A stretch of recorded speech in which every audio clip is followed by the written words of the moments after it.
Rabbitohs superstar Latrell Mitchell has fired the first shot at the Panthers ahead of their blockbuster grudge match. After losing some big names in the off-season and struggling in round one, Latrell reckons the reigning premiers are starting to look a little vulnerable. Yeah, I think there's a few cracks in the windscreen, so I think we can exploit them and go from there. Yeah, that big game. Latrell firing a little bit of a shot early at the Panthers. Oh, look, he shoots first, thinks later. Latrell, I quite like that. Oh, good on him. Yeah, it's good. Look, he's an instinctive player and he's an instinctive thinker. He just says what he's thinking. He hasn't thought about what questions he might be asked. He probably hasn't thought too much about Penrith right now, to be honest, but he's just going on gut feel and that's where he's at. I think there's a legitimate evidence there for him to back it up. So maybe he's trying to get into their head a little bit. Oh, I don't know if he quite thinks that way. No. What are you saying? He doesn't think about his comments? I just think he reacts. I don't think he plans. I think he just reacts. And I just think that look, Penrith were a little underdone. But they, to your point, they only lost by a point on the weekend. They weren't horrible. They're going to be right in the corner. I actually think Penrith. Given who's not going to be there for South, Panthers should be running their favourites. I think South Sydney would be not happy, but content that they're playing Penrith so early in the season. Because I think the Panthers were always going to start a little bit clunky, not only because of the key losses of Kikau and Coruscant, they had a stack of players involved in the World Cup. Yeah. So it really shortened their pre-season and preparation together, time on the field, and I think South would be excited that they're getting the Panthers now. I love it, Crawls. I love it, the fact that he's come out, and I like how Latrell just says what he thinks. Do you think, though, that it could backfire at all? It backfires if he doesn't play. Like, you want to be out there. Do you think he's playing? Well, there's a question mark. Jason Demetriou sat here last night and said he's backing him to play. Like, everything suggests he will play. He sat out today's training session, Latrell, and kicked a few goals with no shoes on.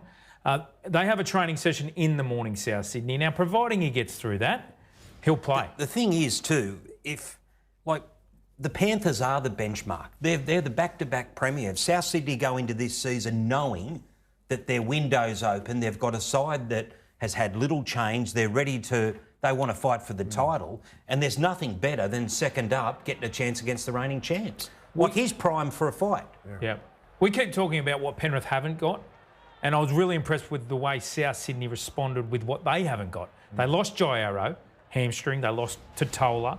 They also went into the... They were both missing this week too, aren't they? That's right. They're both out.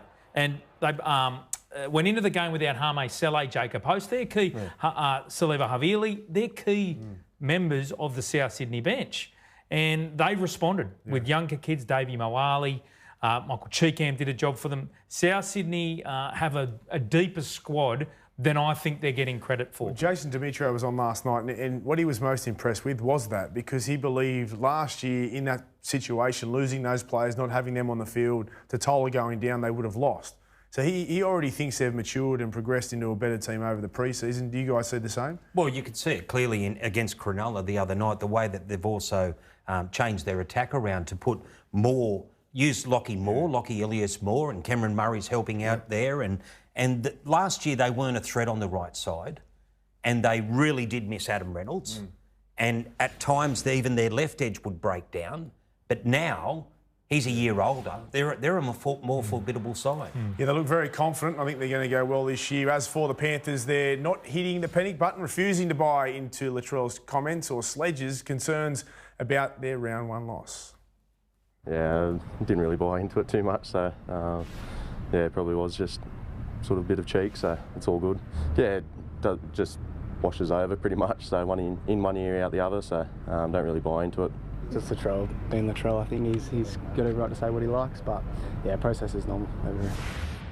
If you've got a fear of that sort of conflict, then you're not really going to go really well as a team. You've got to be able to have those conversations, and they happen throughout the game, after games. I think it's just the first time a camera's really caught it, and sort of been from me to you away. So it was something different for the public to see, and obviously I think I haven't really paid too much attention to it, but there's been a bit of talk about it. But yeah, it's normal and it's almost encouraged.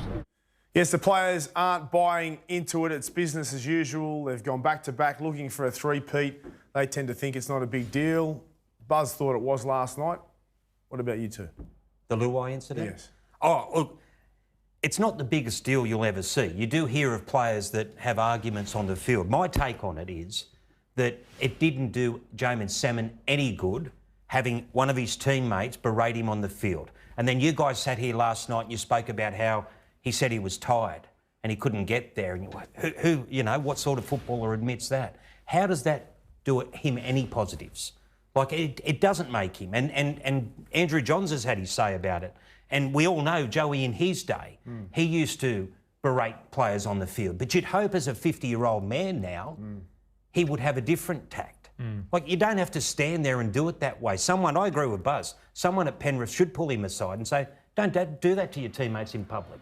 I think it doesn't make them a better organisation. Look, I don't think it's sends a message of that there's cracks in the team. I think that's too far. However, it does show how far off they are because we haven't seen it for 3 years. They're trying to get that edge working at the moment. And as Cooper said last night, with Kickout when he was out there, he could be a metre behind or a metre wider than where he probably needed to be. And given his presence, he could adjust to that and make the defence have to adjust to that. Jamin Salmon doesn't have that presence. Jamin Salmon's got to be inch perfect where he is in his run. And look, that conversation is a conversation most teams would have privately. It happened to get caught on air, on television. That's all it is. Paul, they play in a game at the top level where there's cameras everywhere. Yeah. Save it for the sheds, mate. I'm not saying conversations like that don't happen stuff happens. all the time. All the time. Well, you don't always plan when you lose your temper. You know, that's... Exactly. But it's about time he grew up. At least for once he's given it to one of his own teammates instead of someone else. Fair call.